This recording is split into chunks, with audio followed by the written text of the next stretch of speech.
안녕하세요. 수다몽더 시스토리입니다. 이번 컨텐츠도 좀 오래전에 구독자님께서 요청해주신 이야기인데요. 요즘 요청해주셨던 이 컨텐츠를 계속 준비하고 있는데 좀 오래 기다려주신 구독자님 재밌게 들어주시면 좋겠습니다. 엘리자베스 1세, 이반 대제, 또 루이 8세 등 강력한 유럽의 군주들이 활동하던 그 시대 트란실바니아라는 지역에 흑팔기 백작 부인으로 불리던 여인이 있었습니다. 바로 오늘의 주인공 엘리자베스 바토리인데요. 편의상 영어식 이름 엘리자베스 바토리로 부르도록 하겠습니다. 그녀가 저질렀다는 온갖 잔인한 악행의 진실은 무엇일까요? 그녀의 이야기 시작합니다. 여러분 수다몽 영상은 야사가 포함되어 있습니다. 감상에 주의해주세요. 엘리자베스 바토리는 1560년 지금의 루마니아 북서부 지방인 트란실바니아의 명문가에서 태어났습니다. 바토리 가문은 트란실바니아 지역에서 가장 영향력 있는 신도교 집안 중 하나였죠. 당시 유럽의 여러 가문은 이 재산과 영지를 유지하기 위해서 근친혼을 많이 했었는데요. 엘리자베스의 부모님도 사촌간이었고 또 어머니 쪽 가게는 전쟁 영웅과 추기경이 배출된 엄청난 집안이었습니다. 이 근친혼의 부작용은 잘 아시는 것처럼 정신질환의 유전이나 기형아 출생 등의 부작용이 있는데요. 엘리자베스의 삼촌 중 한 사람은 사탄을 숭배한다는 소문에 휩싸여 있었고 또 숙모는 하이를 고문하는 양성애자였고 또 오빠 슈테파는 술꾼의 호색한이었습니다. 엘리자베스도 이런 영향 때문인지 어렸을 때부터 분노 조절 장애를 보였다고 하고 너무 심하게 흥분을 할 때는 마약 성분의 약을 먹고 안정을 취하곤 했다고 합니다. 하지만 엘리자베스는 아주 똑똑하고 아름다운 소녀였습니다. 헝가리어, 라틴어, 또 독일어 등에 능통했다고 하는데요. 그러면서도 이 자신의 공국의 소작인들을 무자비하게 다룰 수 있는 어린 폭군의 모습을 보이기도 했다고 합니다. 1573년 엘리자베스는 헝가리의 검은 영웅으로 불리는 페렌츠 나더스티와 약혼을 합니다. 이 페렌츠 라더스티는 전쟁터에서 이름 높은 잔혹한 전사였죠. 엘리자베스는 아름다운 소녀였지만 남자 옷을 즐겨 입고 남자가 하는 놀이를 즐기는 소녀로 자랐다고 하는데 일설에 따르면 어린 나이에 농부의 아이를 임신을 했고 그렇게 낳은 아이는 어떤 대가와 함께 몰래 농부의 아내에게 보내졌다는 그런 이야기도 있습니다. 1575년 5월 8일 15살이 된 엘리자베스는 21살의 페렌체 나더스티와 이 바란노 성에서 결혼식을 올렸습니다. 신성 로마 제국의 막시밀리언 황제도 초청된 엄청난 규모의 결혼식이었죠. 하지만 남편이 된 페렌체는 전쟁터에서 살다시피 했기 때문에 자주 집을 비웁니다. 당시는 오스만 제국과의 전쟁을 치르고 있었는데 이 페렌체는 사악한 5인조로 알려진 무서운 전사로 검을 잘 쓰는 그 유명한 5인 중에 한 명이었습니다. 남편이 집을 비울 때면 엘리자베스가 성을 지켜야 했는데 자신의 하인들의 실수를 용납하지 않는 잔인한 면모를 보였다고 합니다. 숙모가 가르쳐준 이 채찍 다루는 기술을 연마해서 실수를 하는 하인들에게는 가차없이 채찍을 휘두르는 모습을 보였다고 하네요. 페렌체가 계속 전쟁터에 나가 있다 보니까 결혼을 하고 10년이 지나서야 이 안나라는 이름의 딸을 낳았고 또 이후 두 딸을 낳은 후 1598년에 아들 파울을 낳았다고 하는데요. 엘리자베스가 친척들에게 보낸 편지에 아이들에 대한 애정을 드러내는 부분이 많은 것으로 봐서 아이들을 사랑하는 어머니임은 분명했던 것 같습니다. 하지만 하인들에게는 결코 너그러움을 보이지 않았죠. 이 어린 소녀 하인이 이 성을 떠나서 달아나려고 했던 일이 있었는데 아주 냉혹한 형벌을 내립니다. 폴라라는 12살의 소녀가 도망치려 하다가 잡혀오자 이 긴 흰색 드레스를 입혀서 아주 좁아서 앉지도 서지도 못하는 그 원형 세장에다가 소녀를 가두고 다시 그 세장을 도르래로 끌어올려서 천장에 매답니다. 그 세장은 12개의 못이 세장 안에 뚫고 들어와 있었는데 소녀가 못을 피해서 몸을 이렇게 움직여 봤지만 끈을 흔들어서 결국 소녀의 몸은 못에 찔려서 온몸이 피투성이가 될 수밖에 없었다고 하네요. 또 추운 겨울 어린 소녀 하인들의 옷을 벗겨서 이 정원에 세워두고 차가운 물을 끼얹어 온몸을 얼게 만드는데 엘리자베스는 따뜻한 집안에서 그 모습을 지켜봤다고 합니다. 이 엄청난 권력과 돈을 가진 백작 부인 엘리자베스는 자신의 영지에서 일어난 모든 일들은 자신의 방식으로 처리를 한 것인데 하인이나 농노들이 잘못을 저지르면 아주 잔혹한 방식으로 죄를 물었던 것이죠.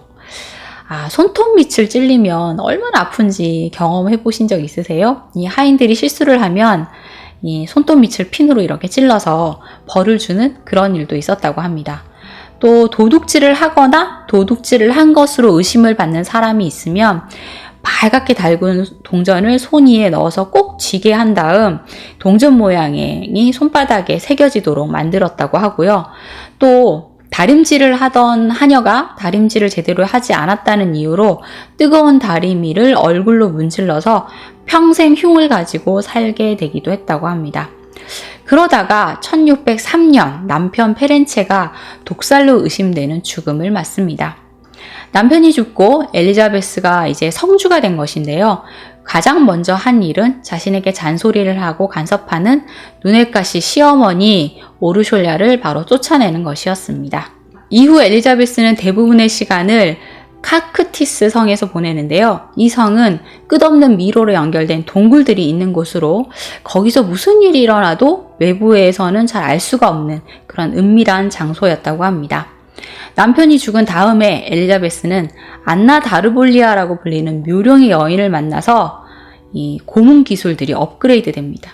다르볼리아는 흑마술을 하는 마녀였다는 이야기도 있는데 엘리자베스와는 동성애적 관계이거나 아주 친밀한 친구가 되었다고 합니다. 그리고 그녀는 사디스트 성향이 아주 강한 인물이어서 엘리자베스와는 아주 잘 맞았고 더욱더 잔혹하게 하인들을 고문하고 그것을 함께 즐겼다고 합니다. 엘리자베스는 아주 아름다운 여인이었는데 세월이 흐르자 그 아름다움이 조금씩 시들어가게 됩니다. 자신은 아름다운 드레스나 화장으로 늙어가는 모습을 감추려고 하고 있긴 했지만 서서히 아름다움이 사라지는 것에 공포를 가지고 있었어요. 그러던 중 엘리자베스는 이 공포와 이 늙어감을 극복할 수 있는 방법을 찾게 됩니다. 어느 날 어린 소녀인 하녀가 엘리자베스의 머리카락을 빗기는데 빗에 얽힌 머리카락이 세게 당겨지자 너무나 화가 난 엘리자베스가 그 소녀의 얼굴을 미친 듯이 때렸고 이때 코피가 터지고 그녀의 얼굴은 피투성이가 됩니다. 그런데 그녀를 때렸던 엘리자베스에게 피가 튀었는데 그 부분을 이렇게 쓱 닦아버리자 뭔가 주름이 사라지고 너무 아름다워진 것 같은 그런 모습이 보였던 겁니다. 나를 젊게 해줄 비결은 이 어린 소녀들의 피구나. 그리고 그녀의 친절한 친구 다르볼리아 역시 이 어린 소녀의 피는 당신을 젊게 만들 거예요 라고 속삭이죠. 자, 그때부터 엘리자베스는 피를 갈구하게 됩니다. 젊은 어린 소녀들의 피를요. 그 피로 목욕을 했던 것이죠. 자, 그래서 일단 하녀로 있던 소녀들을 고문실로 데려가서 손목을 찢고 피를 모두 뽑아냅니다. 그래서 그 피로 목욕을 하죠. 그리고 더 많은 소녀가 필요해지자 이때부터 엘리자베스의 늙은 유모인 일루나 주아와 그리고 하인 피츠코, 또 다이볼리아, 또 도르테아 젠테스 등을 시켜서 어린 소녀들을 계속 하녀로 고용합니다. 이 소녀들에게 성 안에 들어가면 이제 힘든 일도 안 하고 우아한 생활을 할 수 있어 하며 속여서 하녀로 지원하게 만들었고 성 안에 들어가서는 몇 달 후에는 그녀들의 모습을 볼 수 없게 된 것이죠.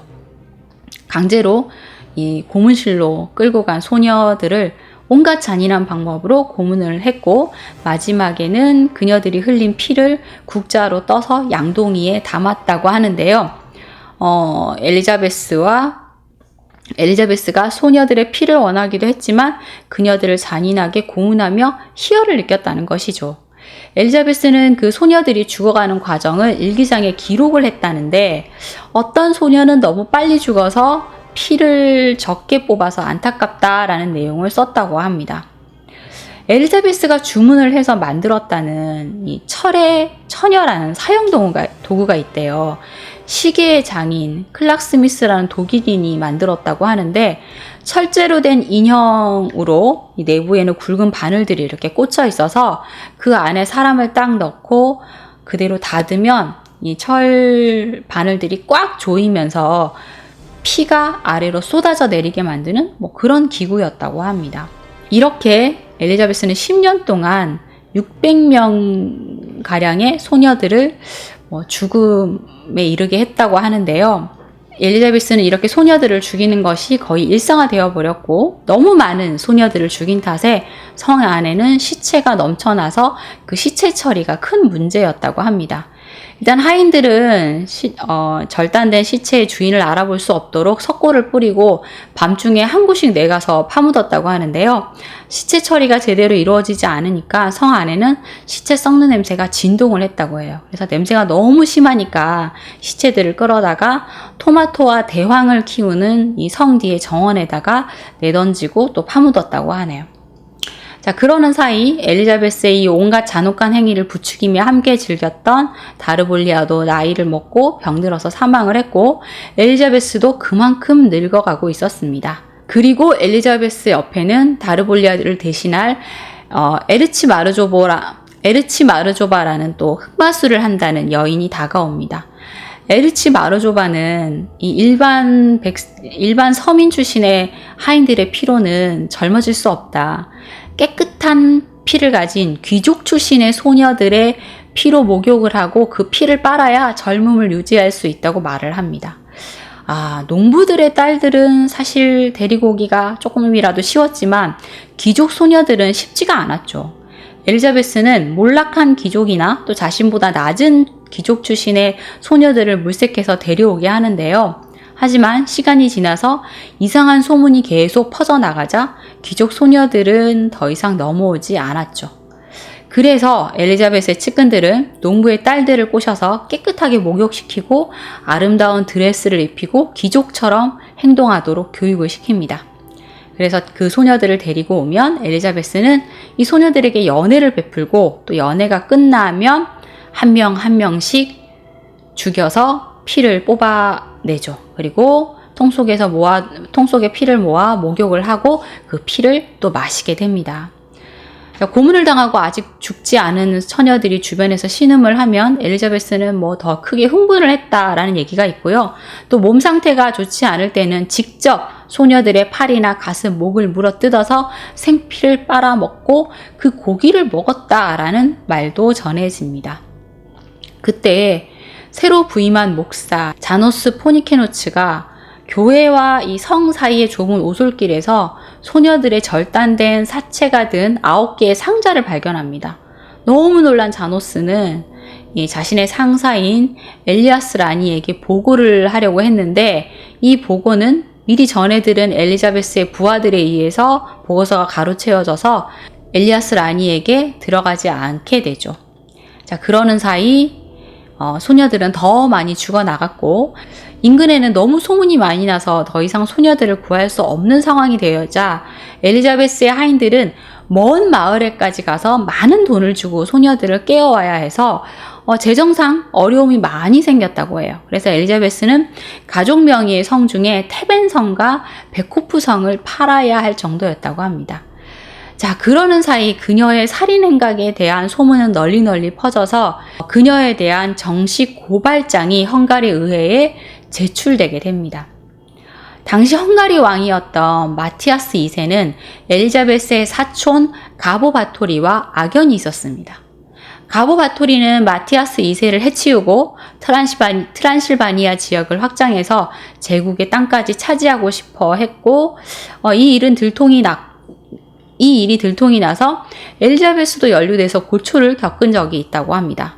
그리고 엘리자베스의 남편 페렌체가 살아있을 때 마티아스 2세에게 막대한 전쟁 자금을 차용해준 상태였고, 마티아스 2세가 엘리자베스에게 또 전쟁 자금을 빌려달라고 했지만 엘리자베스가 거절한 상태였죠.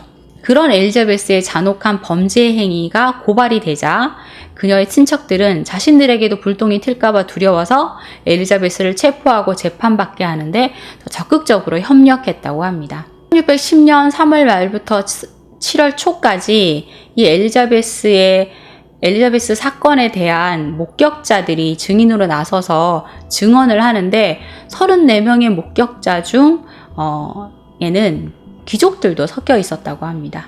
그리고 1610년 12월 30일 조사팀들이 엘리자베스의 성문을 부수고 안으로 들어가서 성 안의 상황을 살펴보고 그 상황을 발표를 하는데요.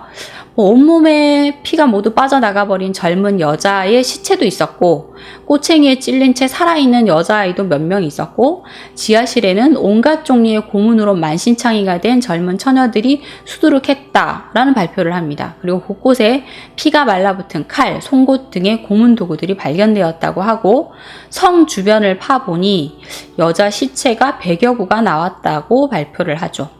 그리고 재판은 1611년에 열렸는데 정작 엘리자베스 바토리는 재판에 참석하지 않았고 유무죄에 관해서 일체 언급하지도 않은 상황이었죠. 재판에서 엘리자베스의 집사는 어린 소녀 37명을 살해했고 그중 6은 일자리를 찾아 성으로 들어왔던 여자아이였다라는 자백을 합니다. 그리고 그녀들을 죽일 때는 대체 몇 주일 또는 몇 달 동안이나 고문을 해서 죽였다라는 자백을 하죠. 그리고 엘리자베스가 이 모든 것을 일기에 기록으로 남겼는데 일기에는 650명 정도의 소녀들을 살해한 것으로 기록되어 있었다고 합니다. 엘리자베스의 하인들은 모두 다 자신들이 원해서 한 일이 아니다. 엘리자베스 바토리가 시켜서 한 일이다 라고 이야기를 했는데 이 끔찍한 사건에 연루된 하인들은 모두 목이 잘린 후 화형을 당했고 또 순회급 2명은 손가락이 잘린 후 산채로 불에 타 죽게 됩니다. 하지만 엘리자베스는 사형당하지 않고 종신형을 선고받게 되죠. 그녀는 높은 탑 꼭대기에 감금되는데 음식을 넣어주는 작은 구멍 외에는 창문 하나 없는 어두운 방에 갇혀 있게 됩니다. 자, 그렇게 4년 동안 감금되어 있던 엘리자베스는 1614년 8월 말 54세의 나이로 사망합니다. 사실 엘리자베스가 굉장히 아름다운 여인이었다고 했잖아요. 아름다운 살인자인 엘리자베스에게 호기심을 느낀 한 간수가 도대체 어떻게 생긴 여인일까? 라며 몰래 독방을 엿보았는데 이렇게 몰래 안을 들여다봤더니 침대 위에서 엘리자베스가 머리를 아래로 늘어뜨리고 죽어 있었다고 합니다. 엘리자베스는 죽음 이후에도 곤욕을 치르는데요. 주민들의 반대 때문에 그녀의 시신은 묻힐 곳이 없었고 그녀가 아크세드 출신이어서 헝가리 북동부 지역의 아크세드 어딘가에 묻혔다고 하네요. 엘리자베스 바토리에 대한 재판 기록은 헝가리에 보관이 되어 있다고 하는데 이 사건이 일어난 그 지역은 아직도 엘리자베스 바토리라는 이름이 거론되는 것조차 금지되어 있을 만큼 그녀의 악명이 널리 알려졌다고 합니다. 엘리자베스 바토리가 실제로 이렇게 많은 사람을 죽이고 그 피로 젊음을 유지하려 했다는 것은 진실일까요? 엘리자베스 바토리에 대한 수사가 너무 급하게 이루어지고 또 그녀의 모든 재산이 몰수된 것으로 봐서 그녀에게 누명이 씌워진 것이다 라는 음모론을 제기하는 주장도 많습니다. 엘리자베스 바토리는 굉장히 아름답고 엄청난 부자의 권력을 가진 여인이었고 게다가 남자들보다 훨씬 더 똑똑하고 지적인 여인이었습니다. 당시는 종교개혁이 일어나던 혼란의 시기여서 마녀 사냥이 성행했는데 당시의 권력자들이 엘리자베스 바토리가 가진 권력과 재산을 탐내서 이 같은 음모를 만들어서 그녀를 죽게 만들었다는 음모론을 제기한 것인데요. 엘리자베스가 썼다는 650명이 넘는 소녀들을 죽였다는 그 일기는 세상에 공개되지도 않았고 진위 여부도 알 수 없습니다. 현재까지 그 일기는 찾을 수 없고 엘리자베스 바토리가 남긴 것은 32장의 편지뿐이죠. 실제로 당시의 재판 과정은 좀 많이 허술한 편이었고 그리고 진짜 증인이 되어줄 만한 그때 그 당시의 하인들은 증언을 하자마자 서둘러 사연시켜 버렸고, 엘리자베스 바토리는 앞서 말한 것처럼 재판에 부르지도 않아서 그녀는 스스로를 변호할 기회조차 가지지 못했습니다. 엘리자베스 바토리가 저질렀다는 그 엽기적인 범죄 행위의 증거로 제시된 지하실에 갇히거나 땅에 묻혔다는 소녀들의 시체는 조작된 증거일 수 있다는 것이죠.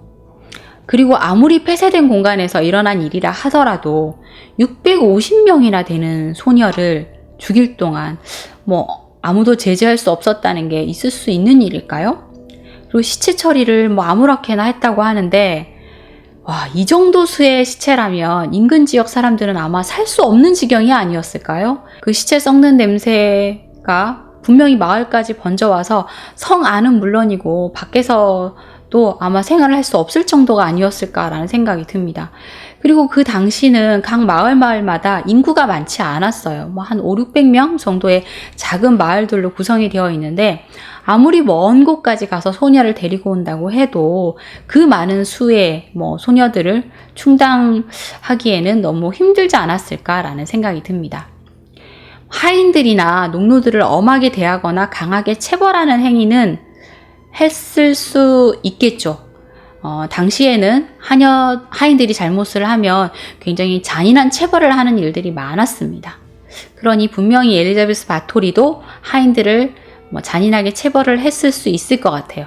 하지만 젊어지기 위해서 소녀의 피로 목욕을 하고 그 피를 먹기 위해 600명이 넘는 소녀들을 죽였다거나 온갖 잔인한 고문 도구를 이용해서 고문을 했다라는 것은 뭔가 실제 했다고 하기에는 현실성이 너무 없는 게 아닌가라는 음모론이 제기되는 것이죠.